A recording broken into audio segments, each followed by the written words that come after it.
Hadir Ibu. Oke, terus ada Kaila. Sakit, Bu. Kaila sakit. Ya. Terus ada Egi. Sakit, Ibu. Oke. Berarti yang nggak masuk Kaila sama Egi ya? Ya, Ibu. Semoga Kaila sama Egi cepat sembuh lagi ya, biar bisa ikut kelas sama kita semua. Sekarang kita sebelum mulai pembelajaran, kita akan baca doa terlebih dahulu. Boleh di sini yang mau mengajukan diri untuk memimpin baca doa siapa? Yoldan. Oke, boleh Hilda, silakan dipimpin. Sebelum kita memulai pembelajaran pada siang kali ini, alangkah baiknya untuk berdoa sesuai agama dan kepercayaan masing-masing. Berdoa dimulai. Berdoa dicukupkan. Beri salam. Assalamualaikum warahmatullahi wabarakatuh. Waalaikumsalam warahmatullahi wabarakatuh. Baik anak-anak, sebelum memulai ke pembelajaran pada hari ini, pada minggu kemarin ada yang masih ingat gak? Kita membahas tentang apa? Interaksi sosial. Interaksi sosial. Interaksi sosial itu ada apa aja? Iya benar, ada asosiatif sama disosiatif. Berarti anak-anak semua di sini udah paham ya tentang materi yang minggu lalu. Nah, selanjutnya pada pertemuan kali ini kita akan membahas diaspora bangsa Indonesia. Di sini anak-anak ada yang tahu gak bahwa orang Indonesia itu ada yang tinggal di luar negeri? Tahu. Contohnya seperti apa? Orang Indonesia yang tinggal di luar negeri. Di Jepang, Bu. Iya betul. Iya. Terus ada lagi? Pria di Australia. Iya betul. Berarti anak-anak udah tahu ya bahwa orang Indonesia itu ada yang tinggal di luar negeri. Iya. Ya, Bu.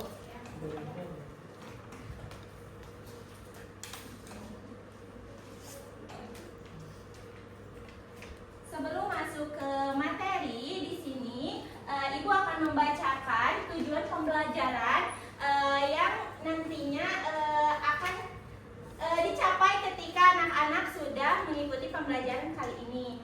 Nah, di sini Ibu harap anak-anak semua mampu menjelaskan tentang apa itu diaspora dengan pemahamannya sendiri. Selanjutnya, di sini anak-anak diharapkan mampu memahami proses asal muasal persebaran suku bangsa Indonesia yang menyebabkan terjadinya diaspora.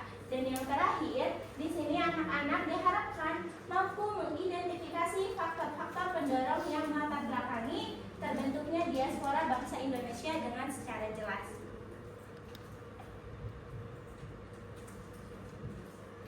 Nah, selanjutnya di sini ada definisi dari diaspora. Jadi, seperti yang udah tadi Ibu mention di awal, bahwa diaspora ini adalah kelompok masyarakat suatu bangsa ataupun perorangan yang tinggal di luar negeri. Namun, mereka itu tetap memiliki ikatan yang kuat dengan negaranya, yaitu dengan Indonesia. Nah, diaspora ini tidak asal mereka tinggal di luar negeri. Mereka itu memiliki alasan atau latar belakang mereka kenapa mereka bisa tinggal di luar negeri. Selain itu, mereka juga pastinya memiliki faktor-faktor ataupun di sana mereka tetap mempertahankan budaya dan identitas Indonesianya. Seperti itu. Apakah dapat dipahami? Dapat, Ibu. Nah, baik. Selanjutnya di sini ada sejarah nenek moyang diaspora Indonesia. Di sini kalian tahu tidak dengan lagu Nenek Moyangku Seorang Pelaut? Tahu. Ada yang apa lagunya? Tahu. Kayaknya pada gak semangat ya. Ya udah kita nyanyi dulu yuk lagu ini, mau gak? Ibu sambil duduk aja, Bu. Berdiri boleh. Ibu Biar lebih semangat. Mau berdiri aja, Ibu. Dipanggil sama Ibu yang pimpinnya apa iya?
diaspora. Nah, setelah kita tadi menyanyi lagu Nenek Moyangku Seorang Pelaut, kira-kira lagu itu tuh bener gak ya sama faktanya bahwa nenek moyang kita itu seorang pelaut? Bener gak? Betul, ya. Jawabannya memang betul. Karena menurut sejarah dapat dilihat di sini bahwa bangsa Indonesia itu tercatat sebagai bangsa yang pandai dalam mengarungi samudra. Mereka itu melakukan perjalanan baik untuk mengeksplorasi alam, berdagang, ataupun hanya untuk berinteraksi dengan bangsa lain. Nah, contohnya itu yaitu ada suku Bugis yang ada di Afrika Selatan. Suku Bugis ini terkenal sebagai suku yang pandai dalam membuat kapal. Salah satu contohnya yaitu kapal pinisi. Ada yang tahu gak kapal pinisi? Tahu Ibu. Ya, kapal pinisi itu merupakan kapal yang kuat pada zaman dahulu yang membawa nenek moyang kita ini menyeberangi lautan dan samudra. Nah, suku Bugis ini juga dia berada di Madagaskar. Di sana itu dia sebagai tawanan Belanda dan dijadikan sebagai budak seperti itu. Nah, salah satu tokohnya yaitu ada Syekh Yusuf yang berasal dari Goa Makassar seperti itu. Wow. Selanjutnya di sini ada faktor terjadinya diaspora. Sebelum itu Ibu mau tanya dulu, di sini ada gak yang mempunyai saudara ataupun anggota keluarganya ataupun tetangganya deh yang tinggal di luar negeri? Ada. Wah, banyak ya ternyata. Ya, coba boleh Risa deh. Risa boleh ceritain gak sedikit siapanya sih yang ada di luar negeri dan kenapa dia bisa ada di luar negeri itu? Jadi Ibu saya punya kakak Bu. Oh Terus iya. lagi di luar negeri. Dia ngapain ya Bu? Namanya kuliah Bu. Oh, kuliah di mana? Di Amsterdam. Oh iya. Iya. Keren banget ya Kakak Risa. Wah, mau dong bisa. Jadi kalau pulang itu suka naik pesawat Ibu. Oh iya, masa naik kapal yang tadi ya kan lama ya kalau zaman sekarang makanya kita naik pesawat. Ya terus udah cukup Risa? Kayak gitu aja? Ya oke. Ini Bu, ya temennya awal katanya. Iya. Kerja di sana. Sama ya berarti di sana juga. Oke. Nah anak-anak dari cerita dari Risa dan Rizka tadi kita bisa mengambil cerita tersebut ke dalam faktor terjadinya diaspora. Nah yang pertama itu ada faktor ekonomi. Faktor ekonomi jadi diaspora ini dapat terjadi gitu. Jadi dia itu pindah ke luar negeri ini karena faktor ekonomi. Kenapa karena faktor ekonomi? Karena banyaknya orang Indonesia sekarang itu yang cari kerja di luar negeri. Salah satu alasannya karena gajinya yang lebih tinggi agar bisa menstabilkan ekonomi baik keluarganya maupun diri pribadinya. Seperti itu. Selanjutnya ada faktor pendidikan. Nah, banyak pelajar ataupun mahasiswa yang melanjutkan studinya itu ke luar negeri karena mereka rasa bahwa pendidikan di luar negeri itu mungkin lebih baik ataupun mereka ingin mengejar kampus-kampus impiannya. Dan ada juga karena keterima beasiswa luar negeri seperti itu. Nah, anak-anak di sini makanya belajarnya harus rajin ya. Biar suatu saat nanti anak-anak bisa mencoba gitu belajar ataupun berkesempatan belajar di luar negeri. Amin.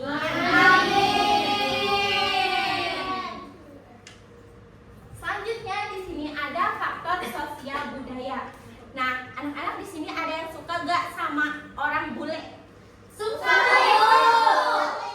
Kenapa suka sama orang bule? Wah,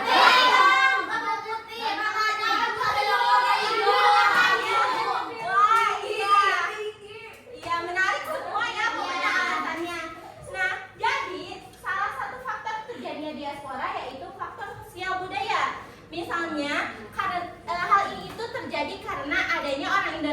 nikah sama orang Luar negeri. Ya, WNI sama WNA gitu. Nah, si WNI ini nanti tuh dibawa ke negara asalnya yang WNA ini kayak gitu. Nah, berarti dia itu menjadi diaspora di negara asal suaminya seperti itu. Selanjutnya, yang keempat itu ada faktor politik.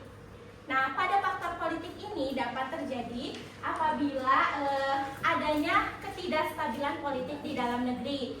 Nah, hal ini itu bisa terjadi ke beberapa individu ataupun ke beberapa kelompok yang pergi dari negerinya sendiri karena adanya faktor politik seperti itu.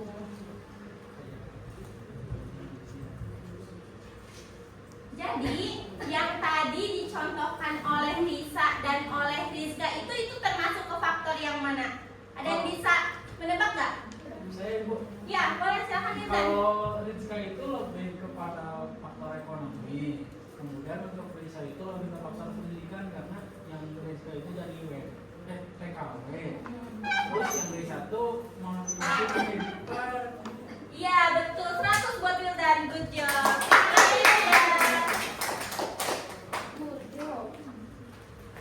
Nah, selanjutnya di sini ada kontribusi diaspora bagi Indonesia. Ada yang tahu gak kata lain dari kontribusi itu apa? Bermanfaat.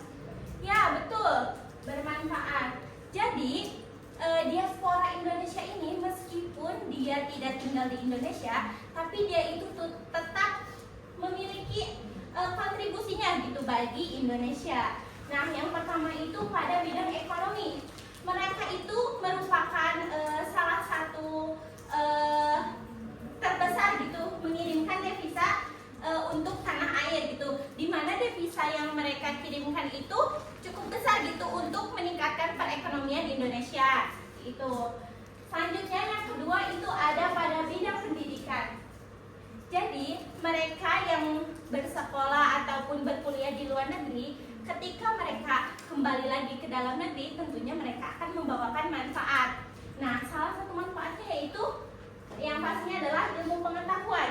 Maka dengan ilmu pengetahuan ini, mereka dapat mengembangkan inovasi ataupun teknologi baru yang ada di luar negeri itu dan dibawakan ke Indonesia untuk memajukan pendidikan Indonesia khususnya. Selanjutnya, dalam bidang sosial budaya, mereka juga dapat memperkenalkan budaya Indonesia kepada dunia. Budayanya ini bisa dari kesenian, bisa dari suku, terus bisa dari bahasanya, ataupun bisa dari makanannya. Karena banyaknya WNI yang tinggal di luar itu terkendala dengan makanannya gitu. Jadi seleranya tuh tetap dengan cita rasa Indonesia. Nah, hal itu tuh bisa menjadi faktor atau bisa menjadi peluang gitu untuk memperkenalkan budaya kita kepada orang luar seperti itu.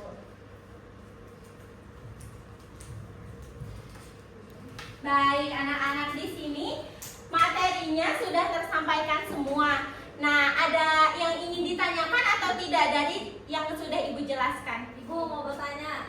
Boleh, Rasa, silahkan. Gini Ibu kan tadi udah ngejelasin ya tentang diaspora, kayak misalkan orang Indonesia pergi ke luar negeri kayak gitu.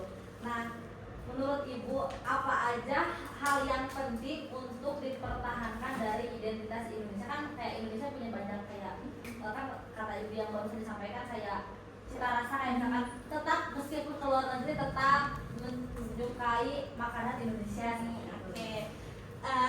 Rasa kayak begitu, Rasa tertarik ke luar negeri? Iya, Ibu pengen ke luar negeri nanti kuliahnya. Oh ya, amin. Semoga Rasa tercapai ya sama. Ya. Jadi anak-anak jadi anak-anak ketika kita berkeinginan untuk keluar negeri gitu. Ketika kita berkeinginan untuk keluar negeri dan kita itu ingin menjaga identitas bangsa kita sendiri, yang pertama itu tentunya kita harus menanamkan sikap cinta tanah air, di mana ketika kita berada dimanapun gitu, Indonesia itu memiliki budayanya sendiri. Seperti Indonesia terkenal dengan sikap ramahnya, sikap gotong royongnya. Dan yang paling utama itu adalah sikap toleransinya. Karena ketika kita berada di luar negeri ataupun di negeri orang, pasti banyak budaya-budaya yang tentunya bukan budaya kita sendiri gitu. Nah, di sana itu kita harus menerapkan sikap toleransi seperti itu. Apakah dapat dipahami, Rosa? Paham Ibu, terima kasih. Iya, baik, sama-sama. Anak-anak yang lain apakah ada yang ingin bertanya? Sudah Ibu. Sudah cukup dimengerti? Sudah Ibu. Oke, baik. Selanjutnya di sini Ibu punya lembar kerja. Pada lembar kerja ini, Ibu akan membagi kalian kepada 4 kelompok. Sebelum Ibu membagikan lembar kerja ini, di sini ada petunjuk pengerjaannya. Jadi Ibu akan menjelaskan dulu sedikit tentang petunjuk pengerjaan pada LKPD ini. Petunjuk pengerjaannya, yang pertama itu setiap kelompok dapat mencari berita ataupun studi kasus tentang diaspora bangsa Indonesia. Selanjutnya, yang kedua itu kelompok itu dapat melakukan diskusi dan menganalisis informasi yang terkandung dalam studi kasus tersebut. Dan setiap kelompok juga akan mempresentasikan hasil diskusinya di depan kelas nanti dengan perwakilan saja. Nah, Ibu harap kalian semua dapat bekerja sama dengan baik ya, karena LKPD ini ataupun tugas harian ini tentunya tetap akan mempengaruhi nilai kalian. Baik, untuk itu Ibu bagikan ya. Ini untuk kelompok 1, kelompok 2, kelompok 3 boleh, kelompok 4. Oh, Ya. Ibu. Boleh diskusi ya, harus diskusi, ayo diskusi. Nilainya nanti Ibu catat. Siap Ibu. Ya, ayo diskusi. Diskusi, Upi, Nabila, ayo. Guys. Ya, udah Kak Mahati, ada yang ingin ditanyakan? Mengerti saya Ibu. Lebih kerja kelompok dengan Reza dan Rizka. Buat Udah, Mak. Ya Bu, kerjain Bu.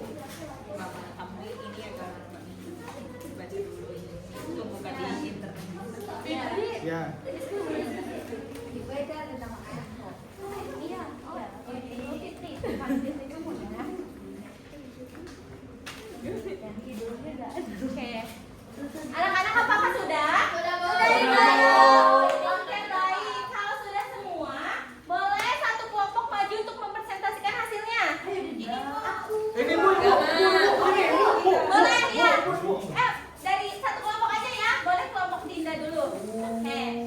Jadi Silakan Dinda baca dulu studi kasus. jadi di sini kelompok kita studi kasusnya tentang lebaran di luar negeri menjalin hati dengan Indonesia. Jadi umat muslim di seluruh dunia pada tanggal 30 dan juga 31 Maret 2025 merayakan Idul Fitri. Tak ketinggalan diaspora Indonesia juga berbagai belahan dunia turut dalam menghusyukan dan memeriahkan perayaan kemenangan itu.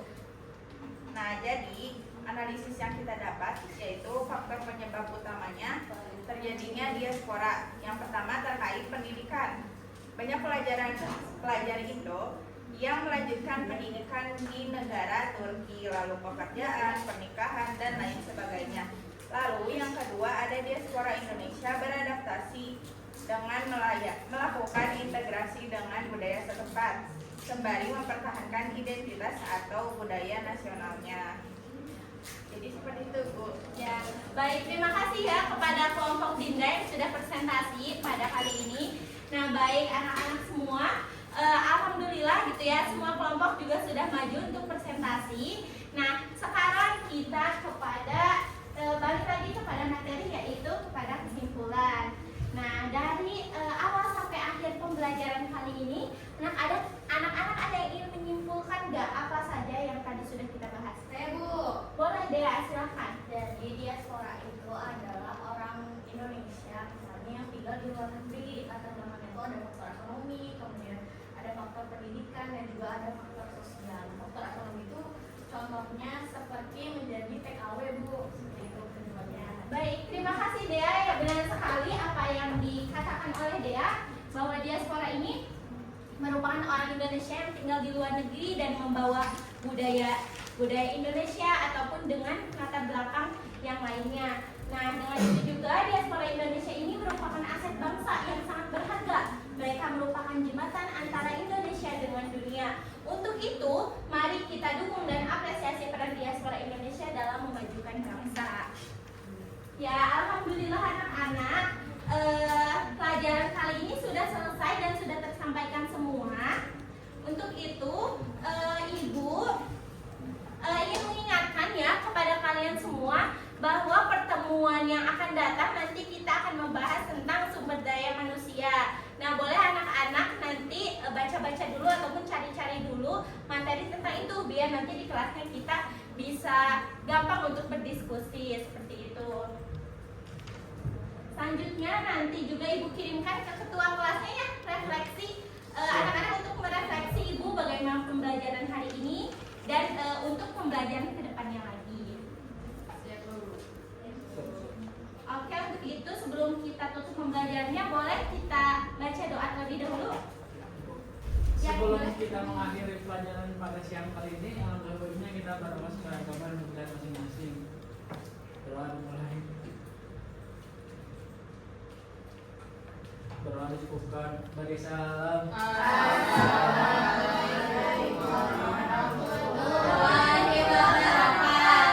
Ucapkan terima kasih. Terima kasih Ibu. Waalaikumsalam. Baik, sama-sama ya anak-anak. Sampai jumpa minggu selanjutnya. Sampai jumpa.